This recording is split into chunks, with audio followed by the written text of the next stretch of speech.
تو میں آپ سے یہ عرض کرنا چاہتا ہوں کہ آج حیدرآباد میں خصوصاً برقی کی سربراہی میں یقیناً ایک بڑی کامیابی ہوئی ہے، لیکن جو عملی طور پر جو ٹیکنیکلی خرابیاں ہیں، خامیاں ہیں، وہ تو ہوتی رہیں گی۔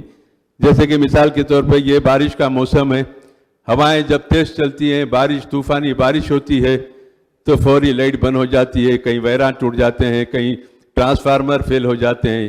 یہ تو روزمرہ کا عالم ہے اور چلتے رہتا ہے، لیکن اس کے لیے میں چاہتا ہوں کہ ایک مستقل اس کا حل تلاش کرے۔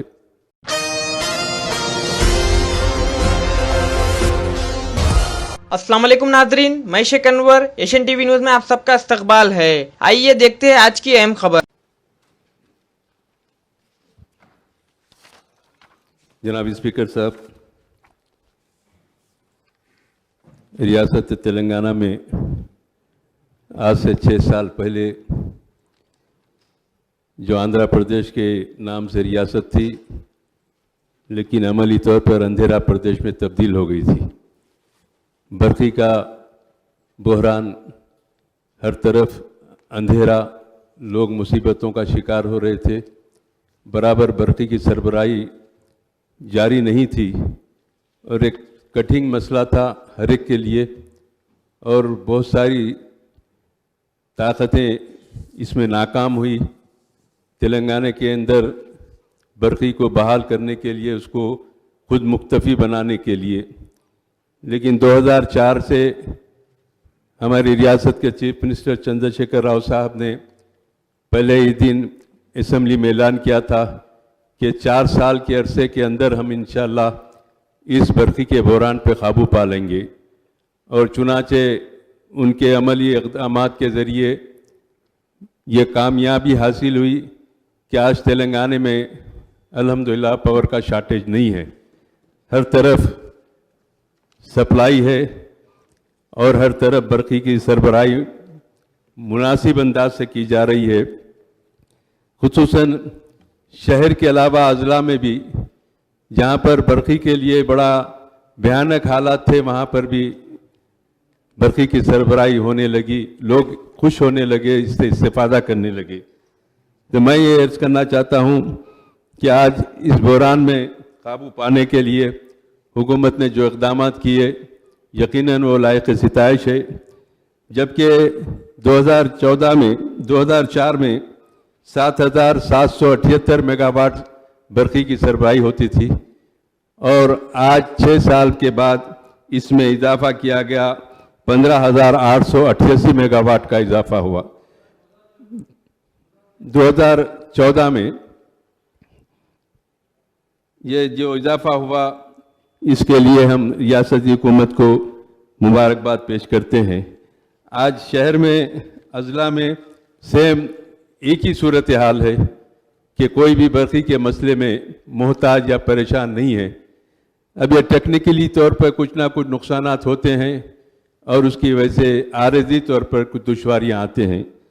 تو میں آپ سے یہ عرض کرنا چاہتا ہوں کہ آج حیدرآباد میں خصوصاً برقی کی سربراہی میں یقیناً ایک بڑی کامیابی ہوئی ہے، لیکن جو عملی طور پر جو ٹیکنیکلی خرابیاں ہیں، خامیاں ہیں، وہ تو ہوتی رہیں گی۔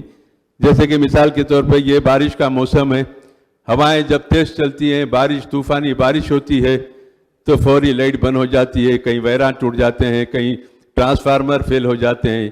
یہ تو روزمرہ کا عالم ہے اور چلتے رہتا ہے، لیکن اس کے لیے میں چاہتا ہوں کہ ایک مستقل اس کا حل تلاش کرے کہ ہماری وائرنگ اتنی نازک نہ ہو کہ تھوڑی سی ہوا میں وائر ٹوٹ جائے یا برقی کی سربراہی بند ہو جائے، ٹرانسفارمر کی خرابی پیدا ہو جائے، کیبل کی خرابی پیدا ہو جائے۔ اس کے لیے ایک مؤثر اقدامات کی ضرورت ہے۔ پرانے شہر میں خصوصاً ٹرانسفارمر کے لیے ہمیشہ اکبر الدین اویسی صاحب اس ایوان میں کہتے رہے کہ ایک جگہ لائٹ بند ہوتی ہے، ٹرانسفارمر میں خرابی ہوتی ہے تو ٹرانسفارمر آنے تک 6 گھنٹے لگ جاتے ہیں۔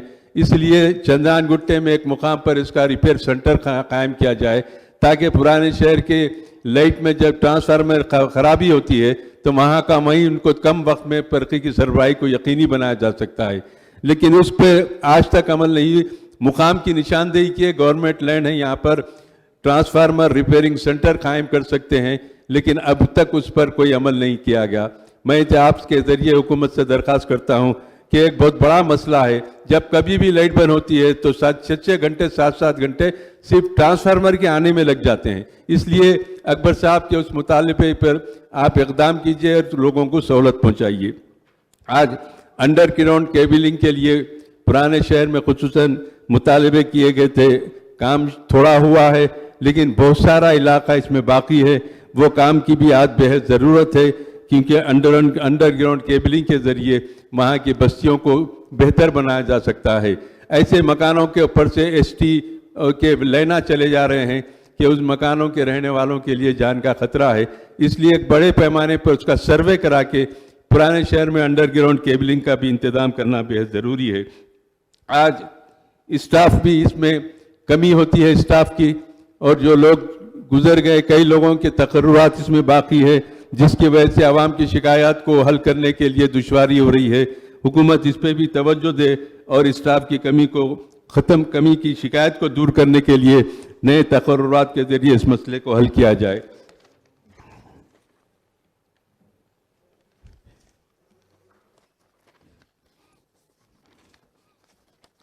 सब स्टेशन कायम करने के लिए हमारा एक देरीना मुतालबा है। पेटला बुरुज में एक सब स्टेशन के लिए असदुद्दीन अवैसी साहब की मुसलसिल नुमाइंदगी जारी थी, लेकिन मुकामी अफराद के कुछ रुकावटों की वजह से काम रुका हुआ है।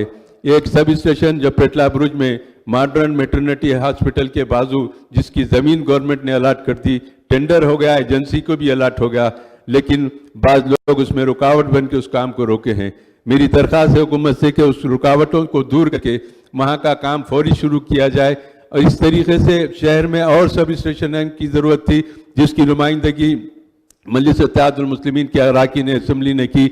मलकपेट और कारवान में भी 2 सब स्टेशन का काम बाकी है, वहाँ पर भी इसकी अगर काम का आगाज़ हो तो पुराने शहर में शट डाउन की शिकायत का खात्मा होगा। और अहम बात यह है कि लॉकडाउन के दौरान जो लोग परेशान हैं, उन लोगों को जो इलेक्ट्रिसिटी के बिल दिए गए हैं, उस बिल पर हुकूमत को चाहिए कि नज़रसानी करे। खाने को तरसने वाले बड़ी मुश्किल से लॉकडाउन का पीरियड गुजारे, उनके ऊपर क्या गुजरी वही बेहतर जानते हैं। लेकिन हुकूमत जहां गरीबों के साथ हमदर्दी रखती है, गरीबों के साथ अमली तौर पर उनका साथ देते हुए काम करती है, तो मैं चाहूँगा कि इनके बिल के ऊपर रियायत करके ऐसे बिलों की वसूली के लिए रास्ता हमवार करे। तो यकीनन अवाम देने के लिए तैयार है और देना उनका फ़र्ज़ है, देने के लिए तैयार है, लेकिन हुकूमत की कुछ रियायत इसमें होना चाहिए। आज हज़ारों रुपए के बिला लगा के गरीबों पे बोझ डाला गया, इस पे थोड़ा नज़रसानी करे और इसके लिए भी एक फैसला करके कोई ऐलान करे तो यकीनन लोगों को फ़ायदा होगा। आज शहर हैदराबाद में जो मुकामात पर केबलिंग की ज़रूरत है और यहाँ पर सब स्टेशनों की ज़रूरत है, उसकी एक तफसीली फहरिस्त भी हुकूमत के पास हम दाखिल करेंगे। बहरहाल मैं आखिरी में ये भी बताऊँगा कि श्री सलम के वाक़े में यकीनन एक अलमनाक वाक़या है और इसके लिए तमाम लोगों के साथ हमारी हमदर्दी है और हुकूमत ने बजा तौर पे उनकी मदद की है, उनकी इमदाद का ऐलान किया है। यकीनन वो भी इक़दाम काबिल सिताइश है। हुकूमत को चाहिए कि ऐसे इक़दाम करे कि आइंदा कभी इस किस्म के हादसात को मौका ना मिले, लोगों की जानों का भी तहफ़्फ़ुज़ हो। मैं इस सिलसिले में जो लोग दूसरों की जान बचाते हुए अपनी जान को कुर्बान किए हैं, उनके साथ उनकी फैमिली के साथ हमदर्दी का इजहार करता हूँ। खुसूसन हमारे श्रीनिवास साहब, सुरेंद्र साहब, मोहन कुमार साहब, वेंकट साहब, उज़मा फातिमा, राम रेड्डी साहब, दीगर कंपनी के जितने लोग इस हादसे में जान गंवाए हैं, यकीनन उनके अफराद ख़ानदान से हमदर्दी का इजहार करता हूँ।